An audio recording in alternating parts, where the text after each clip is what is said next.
First innings 2 வருஷமா நீங்க ஆடிட்டீங்க. Okay. இப்போ செகண்ட் இன்னிங்ஸை நாங்க ஆட போறோம். இதுல என்ன ஒரு ஹைலைட்டான விஷயம்னா, பிளேயர்ஸ் புதுசு. ஃப்ரெஷ்ஷான பிளேயர்ஸ். ஆமா, ஃப்ரெஷ்ஷான பிளேயர்ஸ். இவனுடைய ஆட்டம் எப்படி இருக்குன்னு ஆப்னெட்டுக்கு தெரியவே தெரியாது. ஆனா ஆப்பு மட்டும் கன்ஃபார்மா இருக்கும். அது மட்டும் எனக்கு நல்லா தெரியுது. ஸோ நம்ம என்ன சொல்லணும்னாக்கா, guys get ready. Get ready folks. இந்த ரஜினி சொல்ற மாதிரி தான். Guys get ready folks. அதாவது அரசியல் களத்துல அரசியல் சண்டைக்கு தயாராகுங்கள். இதுல ஒரு தனி நபரை பார்த்து ஒரு அரசாங்கமே பயப்படுதுன்னா அது தளபதி விஜயை பார்த்து. அரசாங்கத்தில் இருக்கக்கூடிய ஒட்டுமொத்த சிஸ்டம் இருக்குல்ல, அந்த சிஸ்டமும் பயப்படுதுனாக்கா அது டிவிகே வாரியர்ஸை பார்த்து.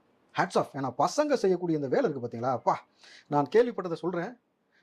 விஜய் அவர்கள் உண்மையிலுமே இந்த வாரியர்ஸை குறித்து ரொம்ப சந்தோஷப்பட்டார், ரொம்ப நெகிழ்ந்தார்னு சொன்னார். என் உறவுகளை போல கூட இருந்தவங்க கூட சில பேர் விட்டுட்டு போயிட்டான்னு வருத்தப்பட்டிருக்காரு. அது ரெண்டாவது பிரச்சனை. ஆனா என் உறவுகளை போல இவர்கள் நின்று அந்த உண்மைகளை எடுத்து போடக்கூடிய இந்த நபர்களை நான் உச்சி மிகுந்து பாராட்டுகிறேன்னு சொல்லி அவர் ரொம்ப சொல்லி சந்தோஷப்பட்டிருக்காரு, ஆசுவாசப்பட்டிருக்காரு. பொழுது உண்மையாலுமே சொல்றேன், இந்த வாரியர்ஸ்க்கு ஒரு ஹேட்ஸ் ஆஃப். ஏன்னா நீங்க இல்லைன்னு வச்சுங்களேன், இது சாத்தியப்பட்டிருக்காது. ஒவ்வொரு பிரச்சனையிலையும் ஒவ்வொரு விஷயத்தையும் நீங்கள் எடுத்துக் கொடுக்கக்கூடிய தகவலை உளவுத்துறை கூட எடுத்ததான்றது எங்களுக்கு தெரியல. ஏன்னா அந்த அளவுக்கு நீங்க செய்யக்கூடிய இந்த விஷயம் வந்து ரொம்ப பெரிய பக்கபலமா டிவி கேட்க இருக்குது.